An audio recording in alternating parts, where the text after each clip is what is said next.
When I was young, my family lived overseas. I lived in Indonesia for a few years. And my mother, she didn't have the money to send me where all the American kids went to school. But she thought it was important for me to keep up with an American education. So she decided to teach me extra lessons herself, Monday through Friday. But because she had to go to work, the only time she could do it was at 4:30 in the morning. But whenever I'd complain, my mother would just give me one of those looks and she'd say, "This is no picnic for me either, Buster."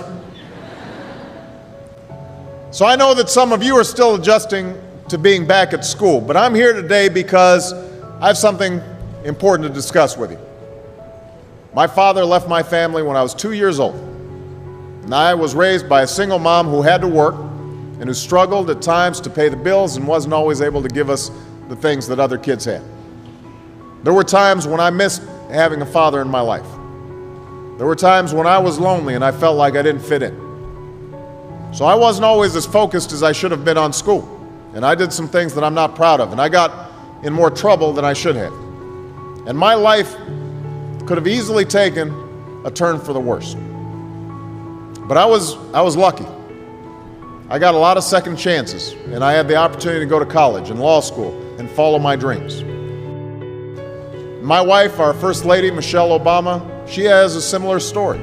Neither of her parents had gone to college, and they didn't have a lot of money. But they worked hard, and she worked hard so that she could go to the best schools in this country. Some of you might not have those advantages. Maybe you don't have adults in your life who give you the support that you need. Maybe someone in your family has lost their job, and there's not enough money to go around. Maybe you live in a neighborhood where you don't feel safe, or have friends who are pressuring you to do things you know aren't right. Maybe you could be a great writer, maybe even good enough to write a book or articles in a newspaper, but you might not know it until you write that English paper, that English class paper that's assigned to you. Maybe you could be an innovator or an inventor, maybe even good enough to come up with the next iPhone or the new medicine or vaccine, but you might not know it until you do your project for your science class. Maybe you could be a mayor or a senator or a Supreme Court justice, but you might not know that until you join student government or the debate team. And no matter what you want to do with your life, I guarantee that you'll need an education to do it. You want to be a doctor or a teacher or a police officer? You want to be a nurse or an architect, a lawyer or a member of our military? You're going to need a good education for every single one of those careers. You cannot drop out of school and just drop into a good job. You've got to train for it and work for it and learn for it. And this isn't just important for your own life and your own future. What you make of your education will decide nothing less than the future of this country. The future of America depends on you. What you're learning in school today will determine whether we as a nation can meet our greatest challenges in the future. You'll need the knowledge and problem-solving skills you learn in science and math to cure diseases like cancer and AIDS, and to develop new energy technologies and protect our environment. You'll need the insights and critical thinking skills you gain in history and social studies to fight poverty and homelessness, crime and discrimination, and make our nation more fair and more free. You'll need the creativity and ingenuity you develop in all your classes to build new companies that will create new jobs and boost our economy. We need every single one of you to develop your talents and your skills and your intellect so you can help us old folks solve our most difficult problems. If you don't do that, if you quit on school, you're not just quitting on yourself, you're quitting on your country. Now, I know it's not always easy to do well in school. I know a lot of you have challenges in your lives right now that can make it hard to focus on your schoolwork. I get it. I know what it's like. But at the end of the day, the circumstances of your life, what you look like, where you come from, how much money you have, what you've got going on at home, none of that is an excuse for neglecting your homework or having a bad attitude in school.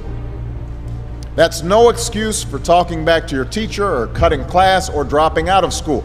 There is no excuse for not trying. Where you are right now doesn't have to determine where you'll end up. No one's written your destiny for you. Because here in America, you write your own destiny. You make your own future. That's what young people like you are doing every day all across America. And that's why today I'm calling on each of you to set your own goals for your education and do everything you can to meet them.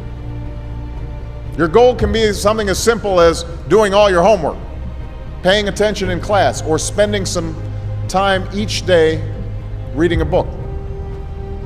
Maybe you'll decide to get involved in an extracurricular activity or volunteer in your community. Maybe you'll decide to stand up for kids who are being teased or bullied because of who they are or how they look. Because you believe, like I do, that all young people deserve a safe environment to study and learn. Maybe you'll decide to take better care of yourself so you could be more ready to learn. But whatever you resolve to do, I want you to commit to it. I want you to really work at it. I know that sometimes you get that sense from TV that you can be rich and successful without any hard work. That your ticket to success is through rapping or basketball or being a reality TV star. Chances are you're not going to be any of those things. The truth is, being successful is hard. You won't love every subject that you study. You won't click with every teacher that you have. Not every homework assignment will seem completely relevant to your life right at this minute. And you won't necessarily succeed at everything the first time you try. That's okay. Some of the most successful people in the world are the ones who've had the most failures. J.K. Rowling, who wrote Harry Potter. Her first Harry Potter book was rejected 12 times before it was finally published. Michael Jordan was cut from his high school basketball team. He lost hundreds of games and missed thousands of shots during his career. But he once said, "I have failed over and over and over again in my life, and that's why I succeed." These people succeeded because they understood that you can't let your failures define you. You have to let your failures teach you. You have to let them show you what to do differently the next time. So if you get into trouble, that doesn't mean you're a troublemaker. It means you need to try harder to act right. If you get a bad grade, that doesn't mean you're stupid. It just means you need to spend more time studying.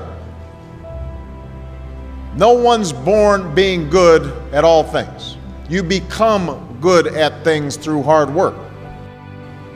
You're not a varsity athlete the first time you play a new sport.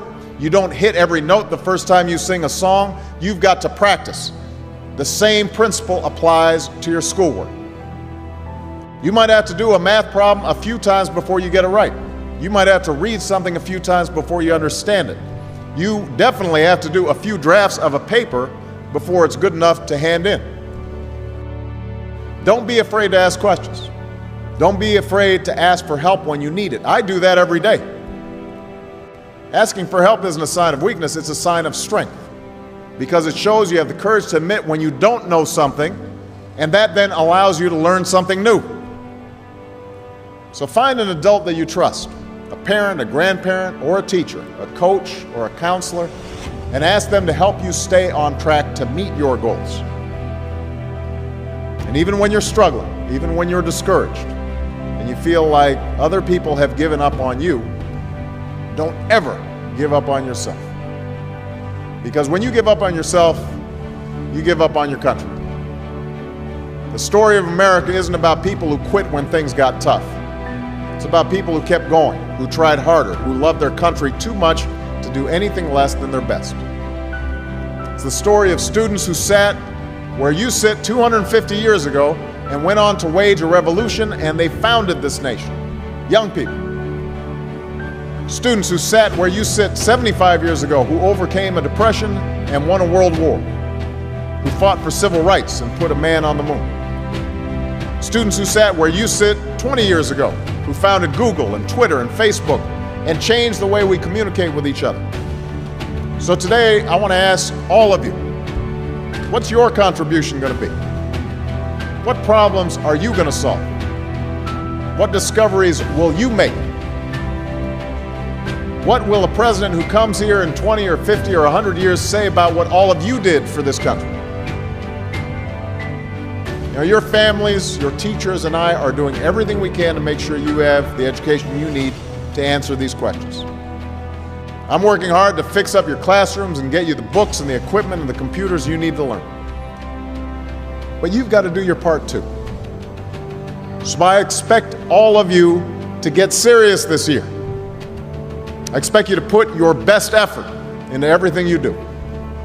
I expect great things from each of you. So don't let us down. Don't let your family down or your country down. Most of all, don't let yourself down. Make us all proud.